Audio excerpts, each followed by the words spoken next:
Brittany Renner has millions of followers, but it's men who are following her. It is men, right? So it's funny. I did a show about this, that men don't hate the quote unquote hoe as much as they say they do. They just say it because it sounds good, right? Because nobody wants to admit they love something that's ran through, but that is exactly what men enjoy, or these women would not have hundreds of millions of followers. So I think men have to be held accountable. This is your doing. This is what you like, or you would ignore her. You would completely ignore her. If not for men, Brittany Renner would not be who she is. If not for men, because we're not doing it. Women aren't doing it. It's men. So it's like you. So I think she's the result of what men genuinely like but deny. Okay, two-parter. Why are men so reticent on admitting they like the whole? Right, I'm in total agreement with you. Why are they so reticent in admitting what they like? And two, when you say men, are we talking simpish men, or are we talking men as a general, overall, are to blame for women like Brittany Renner? Okay, so the first question was what? Why are men so angsty and not forthcoming and admitting that, like, okay, I like, yeah. Because it's we may get deep here, because society, right? Society has made people embarrassed about what is innate in them. Society has made people embarrassed about what they like, right? The reason why men don't like to admit it is because they know society is going to be like, she's a hoe, she's a hoe, she's a hoe. How could you like a hoe? She's dirty. She's a whore. She's ran through 50 guys done ran through that. She's loose in the walls. You know what I'm saying? Men don't want to hear that, right? Men want to hear like, no, you know what I'm saying? I like decent women. I like the librarian, right? So it's really society that's made people embarrassed to admit what it is they're like. And I think that's why men are like, no, I ain't checking for that. But a lot of people are checking for it. And I bet, ask for any guy's handle. I bet you he's in the follows in either Brittany Renner or Kim Kardashian or Cardi B. I bet he's in the follows. And the second question was what? I'm sorry. Yeah, what type of men are to blame? Is it all men, or like simps for the most part? Or do you put them all in the same bag at this point? I think it's a variety. I personally don't like the word simp because I think it's been used so much out of context now. You know what I mean?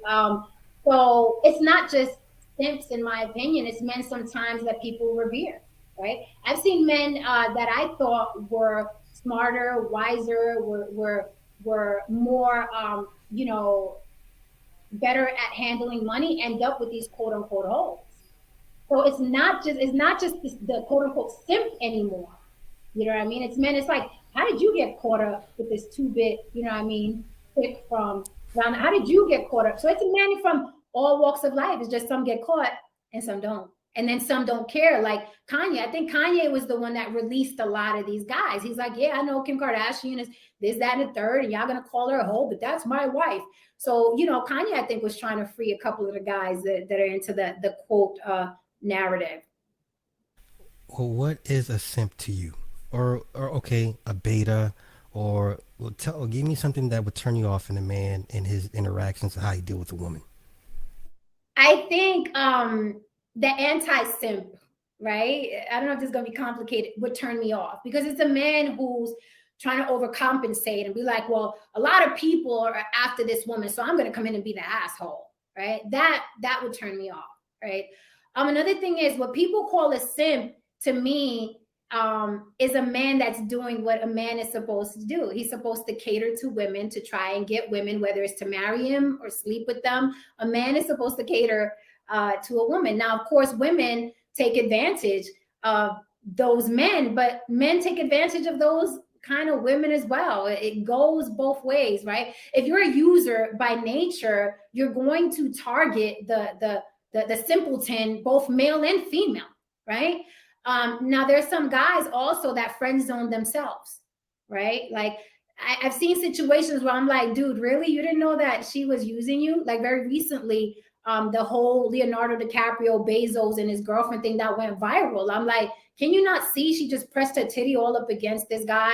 You're still going to want this woman after today? Maybe he's in a tax bracket where he doesn't care, right? Okay, but let me stop you there.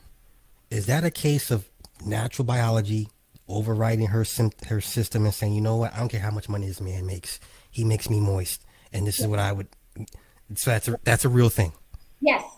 I 100% agree with you. By nature, the woman is going to want, the taller, stronger, strapping, square-jawed man. That's by nature. And we know that Jeff Bezos is the opposite of that. Okay. Red pill and dating coaches. Are they getting it wrong? Are they telling these men the wrong things when it comes to women? Yes, and yes. The problem with those guys is I think that they're making it worse, in my opinion. Same as the women who do it, because there are female channels that bash men all day long, right? I think they're giving people the wrong advice, but they're giving people that advice so those people could feel validated, and therefore those pockets open up, right? I say that the red pill guys, the dating coaches online, these are the new preachers. We don't go to church anymore, right? The generation is not about the church, right? But when you went to the church, the preachers resonated with you. Oh my God, I went to church. That guy was talking to me today, right? Despite there's a whole congregation, they knew how to resonate, right, with you. This is what you're going through. This is why. And what do? We open up our pockets, right? So these guys are the new preachers of our generation. They're just resonating with people, right? I call it a con game. A lot of people don't like when I call it a con game, but it's a con game. And I always said tomorrow morning, check this out. If I start a YouTube channel and I constantly praise black men, y'all are gods, y'all are this, y'all are the alpha and the omega, y'all both blah, blah, and I say, black women don't appreciate you. Women don't appreciate you. Need to be with Latinas. My pockets would be this fat. Because men want their ears tickled just as much as women want their ears tickled. And they would make me rich like this. If that was in my spirit to do, men would flock towards me. No questions asked. If I started a channel tomorrow and said, men, you've been taken advantage of, how dare they not appreciate you? You work hard, despite if the guy has a gut, a receding hairline. If I'm telling him you are everything that it should be, right? You're going to fill my pockets. And the sad part of this that no one's thinking about probably is that that's what white people used to do to us, right? That's what white people used to do to us. They used to throw out different marketing things that resonate with us. Then we used to pay them. And unfortunately for us, our people now, black people, realize I can get rich off of pain. I can get rich off of trauma. If I say X, Y, and Z, these people are going to throw money in my Cash App. So here's what I'm going to do tomorrow morning. And it works. And that's why these channels are popping up everywhere. Now everybody's a dating coach with no credentials, right? Now everybody's validating people with no PhD degree, no psychology background. This is what's wrong. There ain't nothing wrong with you. You know what's wrong with you? That woman that took advantage of you. How dare she? By the way, my Cash App is blah, blah, blah. So that's what's happening now on social media. So these are the new preachers. These guys are just the new preachers, except the tithes come a lot, faster and a lot more, right? So I guarantee there's some preachers now thinking, I need a YouTube channel. Forget this God thing. I was peddling God all these years, and now I'm a peddle the salvation, you know what I mean, of the black man, who can't date and can't resolve his own issues. I'm a peddle that. It's big business, it's big money. And that's what I think about it. It's a long story long. It's a business, and it's a good business. And that's why these channels keep popping up. But people that are in pain and people who don't take accountability are the best people to get money from. They just are. People with no self-determinism are the best people to get money from. Interesting. I like that.